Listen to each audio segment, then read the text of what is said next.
vamos a hablar sobre las complicaciones de la pancreatitis y entonces, algo importante y que justamente se llama básico es el tema de la anatomía del páncreas. Y siempre que yo les hago dibujar a ustedes la vía biliar y el páncreas, dibujan la vía biliar del ornitorrinco, del gato, no sé, perdón, del caballo, pero nunca dibujan cómo es realmente la anatomía de la vía biliar y del páncreas, ¿no? Y aquí dense cuenta qué importante es esto, porque el páncreas debemos recordar que es un órgano retroperitoneal, no está en el abdomen, está en el retroperitoneal. Y otra cosa muy importante es que el páncreas está detrás del estómago. O sea, significa que para que yo pueda acceder al páncreas y poder manipularlo, tengo que primero abrir el epítelis mayor y levantar el estómago para recién poder acceder al cuerpo del páncreas. Porque también recuerden que la cabeza del páncreas está muy ligada a la segunda porción del duodeno, a la primera y a la tercera. O sea, no es que el páncreas, como lo dibuja su compañero que acaba de ingresar. ¿Cómo te llamas? ¿Cómo se llama? Pepe. ¿Cómo te llamas? Tú. ¿Cómo te llamas? Tú. Carlos. Fernando, ¿ya?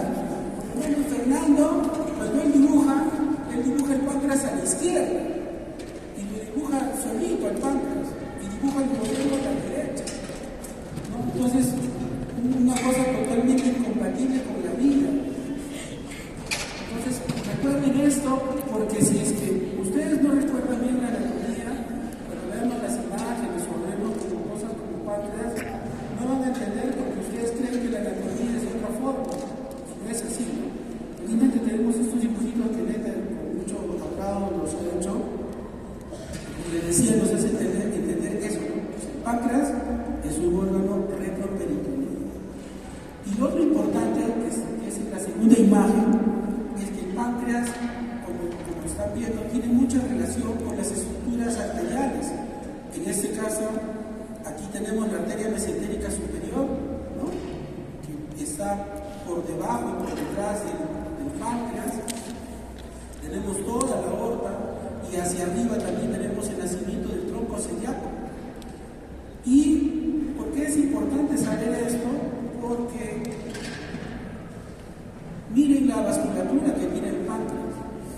A diferencia de otros órganos, el páncreas es uno de los órganos que tiene mayor irrigación, no solo arterial, sino también el drenaje venoso es un poco complejo, ¿no? Miren, tiene 11 ramas distribuidas tanto en la cabeza, en el cuerpo, en la cola. Son ramas anteriores, ramas posteriores, y no solo eso, son ramas que, como ven aquí, hacen anastomosis, ¿no? Con la mesentérica superior, hacen anastomosis arriba con la arteria hepática común. Entonces, cuando algo le pasa al páncreas, en el caso de un trauma, por ejemplo, es algo que va a sangrar un montón, ¿no? Cuando le pase un absceso o una colección y no quiera drenar esa colección, también probablemente va a sangrar porque el páncreas tiene una irrigación vascular muy rica y muy abundante. Entonces, Fernando, te llamas, ¿no? Ya. Mira, Fernando, el dibujito, mira cómo el duodeno, mira, ¿ves, no? La segunda porción del duodeno, mira cómo está íntimamente relacionada con la cabeza del páncreas. ¿Ah? No están separadas, están juntitas, y bien juntas. ¿Ah? Por eso es que, como ustedes también sabrán, hacer la cirugía de Whipple es la duodenopancreatectomía cefálica, es una cirugía muy compleja por la distribución de la cabeza del páncreas y por todas las estructuras arteriales que también hay que ir ligando para poder retirarlo, y después de retirarlo hacer la reconstrucción de las diferentes anastomosis, ¿no? Por eso es que esta cirugía es muy compleja. Bueno, entonces, hablando ya de pancreatitis, debemos nosotros recordar que ya el año 2012 hubo una reunión del Consenso de Atlanta, y en esta reunión, ¿qué es lo que hicieron? Y obviamente lo sobre los tipos de pancreatitis aguda. Entonces, nosotros ahorita tenemos, hablando de pancreatitis, dos tipos de pancreatitis: la pancreatitis aguda edematosa intersticial, que es la imagen que estamos viendo aquí arriba, a la izquierda. Vemos aquí cómo se ve el páncreas, un aumento de volumen, pero es un aumento de volumen de forma difusa. Abajo vemos esto que es la vena porta, aquí al costadito la vena esplénica, y debajo esta imagen redondita es la arteria mesentérica superior, como ya la habíamos visto en el gráfico. Entonces, ese es un gráfico de la pancreatitis intersticial. Y en otro tipo de pancreatitis que tenemos es la pancreatitis necrótica. Y aquí hay un tema: puede ser que afecte solo al parénquima pancreático, puede ser que solo afecte al tejido peripancreático, pero también puede suceder que afecte al páncreas y al tejido peripancreático. Entonces, en esta imagen de tomografía que está aquí abajito, ¿qué es lo que vemos, no? Vemos que hay una gran colección peripancreática, porque el páncreas es esto que está aquí abajo, pero también vemos que el páncreas está afectado, ¿no? No se ve el páncreas así como es el páncreas de aquí arriba, ¿no? Entonces, aquí hay una afectación tanto del páncreas como del tejido peripancreático. Entonces, esos son los dos tipos de pancreatitis que tenemos: la edematosa y la necrótica. Ahora, cuando hablamos dentro de esta clasificación también de abstracta, ya cuando hablamos de la severidad, en pancreatitis solo tenemos tres niveles de severidad: la leve, la moderada y la severa.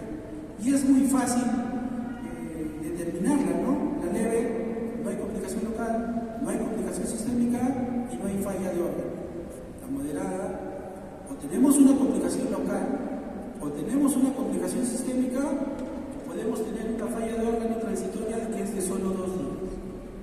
Y la pancreatitis severa, que es falla persistente o fallecimiento. Así de simple y de concreto.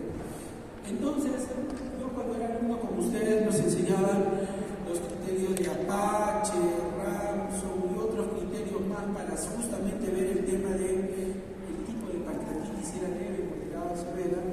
Pero hoy por hoy todo eso ya quedó de un lado y la clasificación es mucho más fácil. Entonces solo tenemos leve, moderada y severa.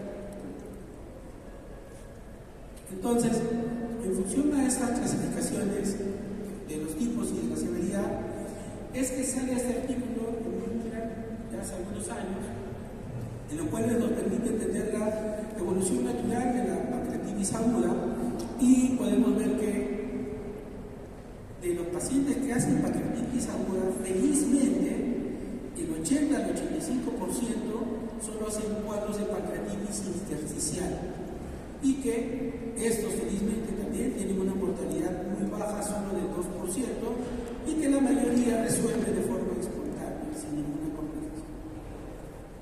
¿Nuestro problema cuál es? Nuestro problema es este, ¿no? El 15 a 20% de los pacientes que hacen pancreatitis hacen pancreatitis necrotizante. Y en la evolución de esta pancreatitis hay un 30% que va a ser falla orgánica, como hemos visto, va a haber pancreatitis severa y va a haber mortalidad. Siendo al final de todo este grupo una mortalidad del 30%, formando al final esto que se llama el wall of necrosis, que es la pared ya de una necrosis pancreática propiamente dicha, que es la que nosotros potencialmente tratamos como cirujanos. Aquí también quiero decirles a propósito que necesariamente que un paciente tenga una colección como la que se ve en esta imagen abajo, o que otro paciente tenga una colección como la que se ve arriba, no significa que uno esté peor que el otro. O sea, puede haber pacientes que tienen una necrosis pequeñita y están en UCI, y pueden haber pacientes con una gran necrosis que están en su cama tomando líquido día a hora. Entonces, el tamaño de la necrosis tampoco es sinónimo de gravedad. Y dicho sea de paso, también aprovechando el momento en que no se me escape, el mejor estudio para evaluar pancreatitis es resonancia, porque tenemos mejor detalle de imagen, mejor detalle de la dirección, de la necrosis y todo. Pero hay un problema que ciertamente hacer una tomografía es más fácil, más factible que hacer una resonancia, porque nos toma poco tiempo, ¿no? Nos demora promedio media hora. Y si es un paciente que está grave, no va a aguantar media hora dentro del resonador. Entonces, por eso, por factibilidad y facilidad, es que preferimos hacer tomografías a hacer resonancias. Muy bien, entonces, ahora venimos con este tema. Entonces, vamos a conjugar estas dos cosas. Y tenemos que, cuando hablamos de complicaciones de pancreatitis, nuestro punto de corte van a ser 4 semanas. Antes de las 4 semanas, vamos a hablar de complicaciones tempranas. Y después de 4 semanas, vamos a hablar de complicaciones tardías. Y volviendo a la clasificación que habíamos visto al inicio, entonces, va a haber una complicación temprana que se llama la pancreatitis intersticial edematosa y va a haber una complicación temprana que es pancreatitis necrotizante. ¿Cuál es la diferencia entre ambas? En que la intersticial es una colección líquida que está alrededor del páncreas, como se ve en esta imagen de tomografía. Miren, aquí tenemos el páncreas que se ve edematoso, un poquito aumentado de volumen, pero la colección está por fuera del páncreas en esta zona y aquí en esta zona de acá. Y esto es un fluido homogéneo que está cerca del páncreas, pero no tiene una pared reconocible. Y como les decía, de este grupo de pacientes la mayoría tiene una evolución favorable sin necesidad de llegar a una cirugía. En cambio, en los pacientes que tienen pancreatitis necrotizante, hay una colección que hemos dicho que puede ser pancreática, peripancreática o de ambos casos, como se ve aquí en la imagen de la tomografía que está aquí, ¿no? Aquí no reconocemos páncreas, por ejemplo. Se ve ciertamente la vena porta, la vena esplénica, pero páncreas no se ve, solo se ve una colección.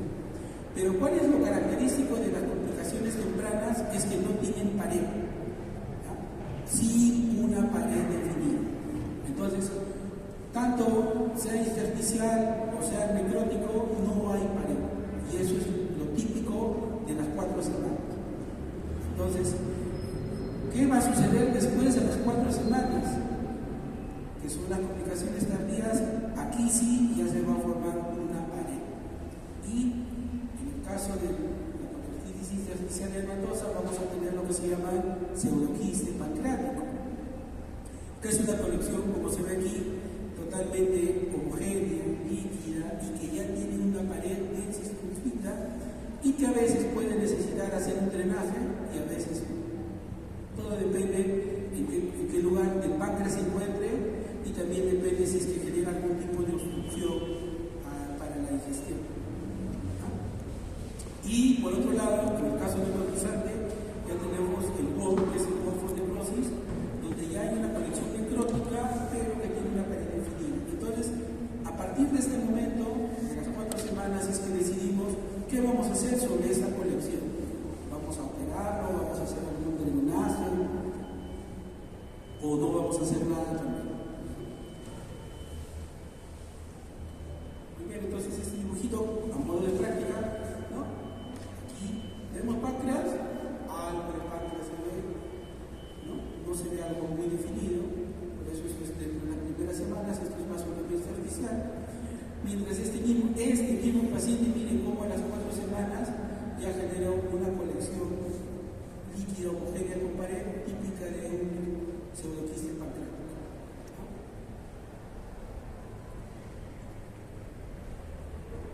A partir de este año, del 2010, es que ha cambiado el paradigma del tratamiento de las complicaciones de la pancreatitis aguda. Miren, 2010 estamos en 2024, ¿verdad? O sea, significa que no tenemos ni 15 años de estas variaciones, que son las variaciones que ahorita ya se hacen de forma arreglada en la mayoría de lugares del mundo. Pero todo esto empezó en 2010, por ese artículo de New England, por el grupo del doctor Van Santor. ¿Qué es lo que hicieron? Hicieron algo muy práctico. Cogieron 88 pacientes que tuvieron necrosis pancreática y lo dividieron en 2 grupos. Un grupo que hicieron cirugía abierta y otro grupo que hicieron el step-up approach, que es un tratamiento escalonado de menos invasivo a más invasivo. ¿Y cómo empezaron? Empezaron con drenajes percutáneos o drenajes endoscópicos, y si este paciente no iba mejor, iba a otro procedimiento que es la cirugía mínimamente invasiva, que en siglas le decimos PAP. Entonces hicieron una comparación entre estos dos grupos, y al final, como resultados, ¿qué obtuvieron? Obtuvieron que ciertamente había menos falla sistémica y menos complicaciones mayores en el grupo del step-up approach, con un 12% versus un 40% incluso de complicaciones mayores en el grupo que se hizo la cirugía abierta, que era lo que hasta ese momento se hacía de forma mayoritaria. Entonces, a partir de ese año 2010 es que empieza toda esta revolución del tratamiento de las complicaciones de pancreatitis, y han salido un número de trabajos y artículos ya dándole créditos a estos procedimientos. Y justo en el 2011, mire, solo a un año, sale este artículo que es, esto que es un comentario de la editorial de esta revista, en la que hace el doctor Besselin, que si alguno de ustedes lee, va a ver que este grupo del doctor Besselin es el grupo que más sabe de pancreatitis en todo el mundo, y habla sobre justamente este tratamiento del step-up approach, en el cual debemos retrasar, drenar y debilidad, que son las 3 Ds, que son el resumen y final de todo este tratamiento del step-up approach. Entonces, ¿en qué consiste esto? Este gráfico que tenemos aquí es un gráfico actualizado del step-up approach que se propuso en el 2010, y que este grafiquito lo propone el doctor Mariano Jiménez, que deben saber ustedes que el doctor Mariano Jiménez es un cirujano argentino, pero que también realiza sus actividades en Francia, y es el que maneja el mayor grupo de Latinoamérica en el tratamiento de la pancreatitis y de la necrosis pancreática. Es uno de los grandes cirujanos que tenemos ahora, y él, ¿cómo propone que debe ser actualmente el step-up approach, o si quieren decir el tratamiento escalonado? Primero, ¿qué es lo que debemos hacer con un paciente con pancreatitis aguda? Primero, soporte, manejo nutricional, sonda nasocelular, usar alitrat o otro tipo de nutrientes para que el páncreas repose y el paciente no se desnutra, manejar el dolor. Si con eso no hay mejoría, tendremos que evaluar si es que vamos a usar o no vamos a usar antibióticos.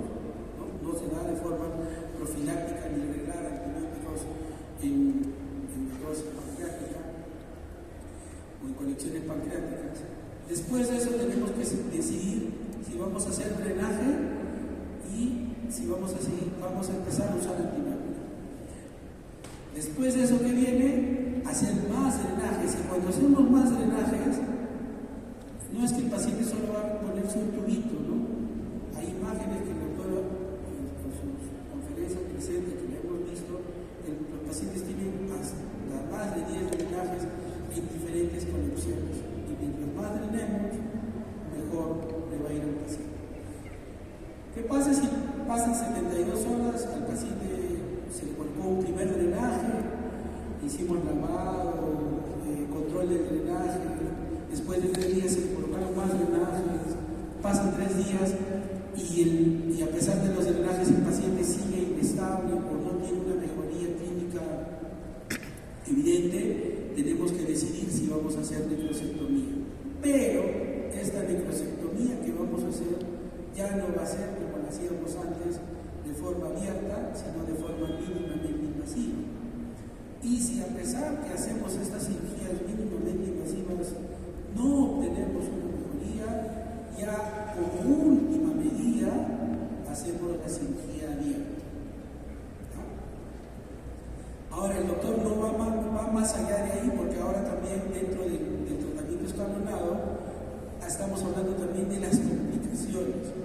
Y las complicaciones en pancreatitis pueden ser fístula, pueden ser el síndrome del ducto desconectado, insuficiencia endocrina exocrina, trombosis, y también neurismas que se pueden formar a nivel de la arteria esclénica, o en cualquiera de las arterias, como vimos al inicio, que irrigan los páncreas, que son abundantes, ¿no? consiste el tratamiento escalonado o el stem approach. O sea, no es solo un tratamiento, sino es una secuencia de pasos que seguimos para tratar a estos pacientes con necrosis pancreática. Ya a nivel local, hace como unos meses, la Sociedad de Cirujanos hizo también una revisión sobre el tema y uno de mis amigos, el doctor Juan Carlos Marcos, hizo esta propuesta también nacional, por decirlo de alguna forma, sobre el stem approach, en la cual él pone como primera etapa, obviamente, posponer la cirugía, ya que se ha dicho mínimo 4 semanas, y decidir si vamos a usar antibióticos en primer lugar. La segunda etapa, el segundo paso sería drenar, y si vamos a drenar, tiene que ser o en un drenaje endoscópico transgástrico o drenaje percutáneo retroperitoneal o percutáneo transgástrico. Si es que no nos va bien, a las 72 horas reevaluamos y podemos hacer deslizamiento, también podemos hacerlo de forma endoscópica, pero para esto un pequeño detalle es que tiene que ser un equipo que sepa hacer el procedimiento, o sea, un equipo entrenado, no solo un endoscopio simple, ¿no? Y si ese deslizamiento endoscópico no fue efectivo, la otra opción es hacer el deslizamiento mínimamente invasivo con la técnica de PAP, que es el deslizamiento retroperitoneal video asistido, o también puede seguir el tratamiento endoscópico o una necrosectomía por mini laparotomía, que lo deja como un último opción.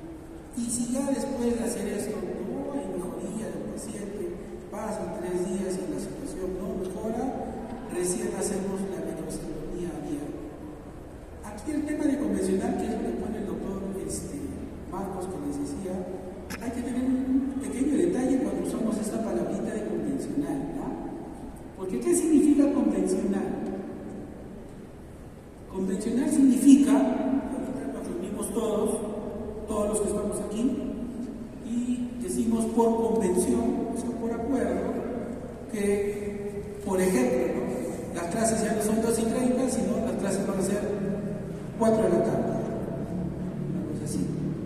Es por acuerdo. Entonces, cuando hablamos de cirugía convencional, entonces es la cirugía, el tipo de cirugía que, en acuerdo, la mayoría de cirujanos hemos quedado que es el procedimiento, por ejemplo, estándar. Entonces, para la mayoría de nuestros procedimientos abdominales, ya sabemos que el procedimiento estándar es el mínimamente invasivo. Entonces, cuando hablemos de cirugía abierta, no debemos decir cirugía convencional, debemos decir cirugía abierta, porque lo convencional hoy es hacerlo mínimamente invasivo, ¿ya? Entonces, justamente aquí el doctor también coloca su necrosectomía convencional, algo que ya no se hace, pues, ¿no? Porque justamente aquí estamos diciendo que lo abierto también es nuestra última opción, ¿ya? Y bueno, en el quinto paso viene el manejo de las complicaciones, como ya hemos hablado, ¿no? Sangrado, trombosis, el síndrome del punto desconectado. Muy bien, entonces ahora vamos a hablar de cada procedimiento uno por uno. El drenaje endoscópico necesita y requiere hacerlo por endoscopía. Entramos dentro del estómago, vemos el lugar donde hay un abocamiento, que es el lugar donde debe estar la mayor colección, aperturamos la pared posterior del estómago y de esa forma ingresamos a la colección para drenar. Cuando hacemos este drenaje endoscópico, existen estos dispositivos que están aquí, ¿no? Este drenaje que es el tren tubular, o si es que la colección es muy grande, podemos usar este tipo de drenajes que, como ven, son unos dispositivos de metal autoexpandibles, como está acá en la fotito ya colocado, y que nos permiten tener un mayor diámetro para el drenaje, ¿no? Este tipo de drenaje metálico también está aquí, que se ve en la tomografía. ¿Cuál es el problema del drenaje endoscópico? El problema del drenaje endoscópico es que puede generar perforaciones, puede haber sangrado, embolia grasa, tiene que hacerse varias sesiones, y lo malo es que no puede llegar a colecciones que están lejos del páncreas o lejos del estómago, porque lo hacen por dentro del estómago. Lo bueno es que el drenaje no es visible, ¿no? Porque ingresa con el endoscopio al estómago y todo lo hace por dentro del estómago. Entonces el paciente no va a tener limitación funcional porque no va a tener por fuera del abdomen ningún tubo, ¿no? Entonces los pacientes toleran muy bien estos procedimientos, tienen buena resolución a diferencia del drenaje endoscópico, son poco agresivos, no hay cicatrices y también no hay fístulas, ¿no? Eso es lo bueno de hacer drenaje endoscópico. Entonces, si tenemos un paciente con una colección necrótica de más de 4 semanas y nuestro hospital tiene un equipo de gastroenterólogos entrenados y que pueden hacer ese procedimiento, es lo primero que deberíamos hacer. Pero ¿qué pasa si en mi hospital no hay este equipo de gastroenterólogos, pero sí tenemos un equipo de radiología intervencionista o de cirujanos que hacen intervencionismo?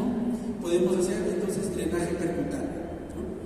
Entonces puedo hacerlo con guía ecográfica, con guía tomográfica, busco la colección y lo que hago es colocar un tubo, y este tubo puede ser de una posición lumbar, ¿no?, de atrás hacia adelante, o porque recuerde que el páncreas es retroperitoneal, también se puede hacer un drenaje percutáneo transgástrico, o sea, de adelante hacia atrás, perforando el estómago y a través del estómago llevar a la colección necrótica.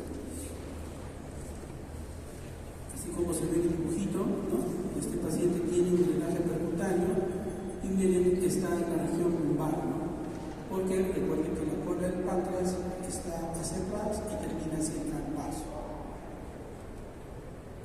¿Cuáles son las ventajas entonces del drenaje percutáneo? Que es un procedimiento más sencillo que el endoscópico, es más rápido, se puede hacer en un paciente inestable en su misma cama, a veces se puede hacer en colecciones de menos de 4 semanas, y lo bueno es que puede manejar colecciones que están alejadas del tubo digestivo, o sea, fuera del estómago, fuera del duodeno.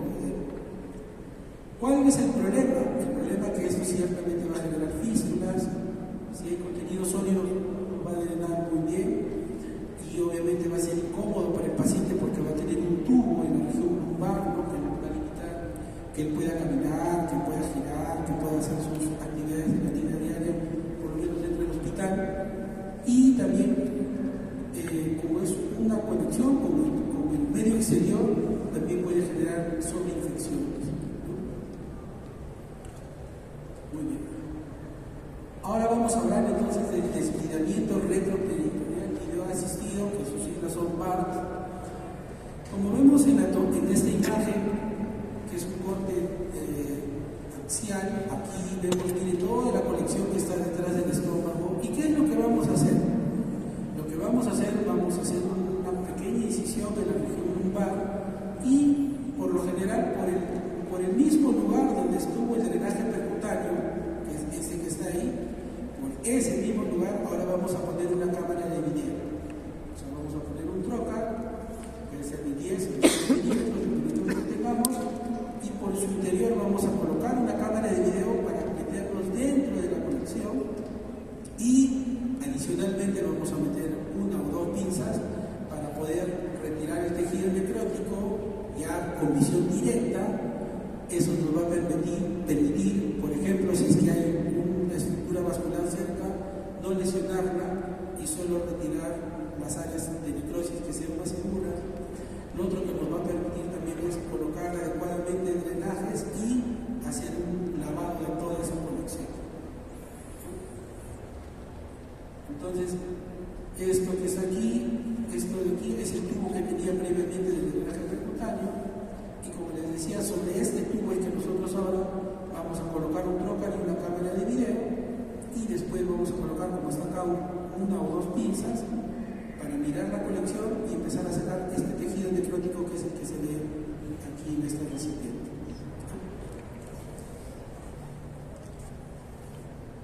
Como todo tiene sus ventajas y sus desventajas. La ventaja es que sacamos de forma directa y completa todo el área de necrosis que podemos ver. Podemos entrar en lugares que el endoscopio no puede entrar. También se puede hacer en pacientes graves, porque como hemos visto hay que lateralizar solo el paciente y ingresar a la zona. Podemos también hacer drenajes en las conexiones líquidas por gravedad. no entramos al peritoneo, que es lo más importante.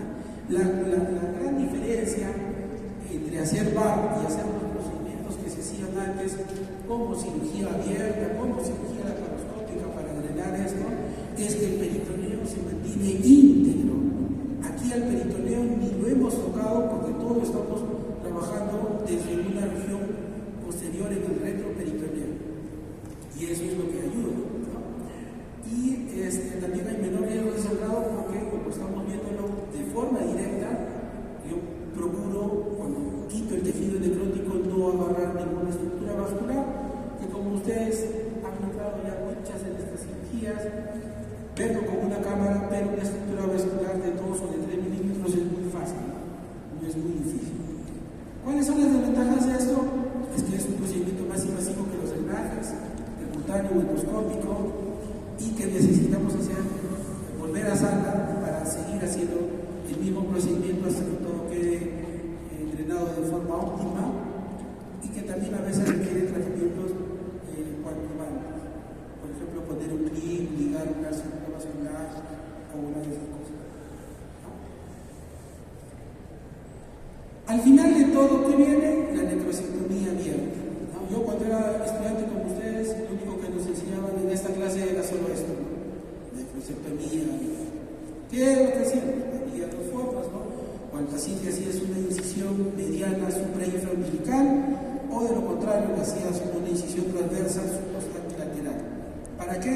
Para poder llegar al páncreas, pero para llegar al páncreas primero tendríamos que levantar el estómago y después recién llegábamos a estas conexiones y las drenábamos, y como se ve en este grafiquito a modo de idea, se ponían todos los drenajes sabidos y por haber.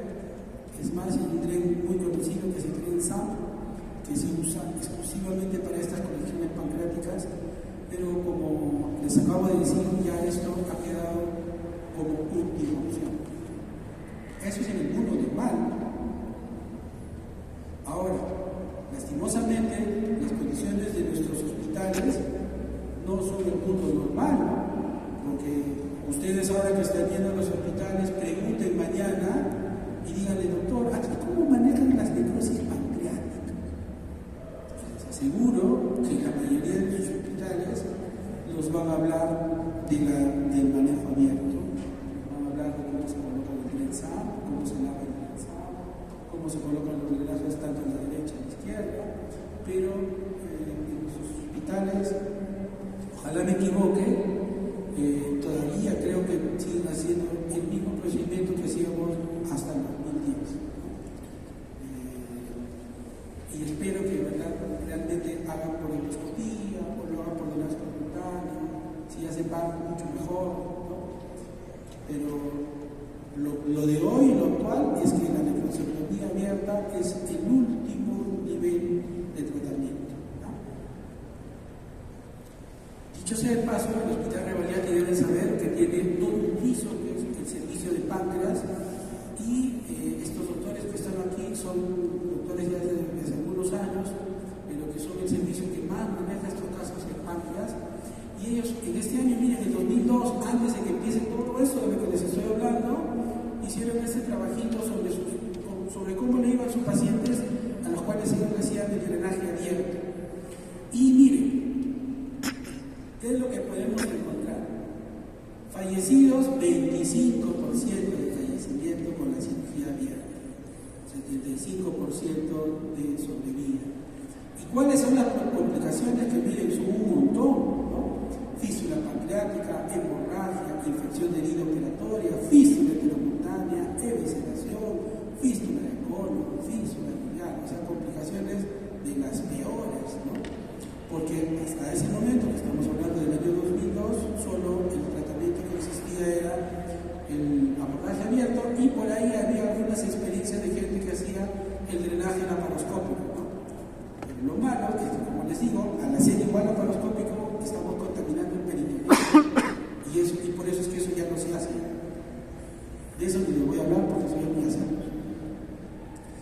Entonces, las ventajas de la cirugía abierta, ¿cuáles son? Que es más resolutiva, que se puede hacer en todos los centros, en cualquier centro del mundo, desde el más chiquito hasta el más grande. Y el problema son las fístulas, como hemos visto, la mortalidad y que tiene muchas complicaciones, a pesar que lo hacemos después de los 4 años.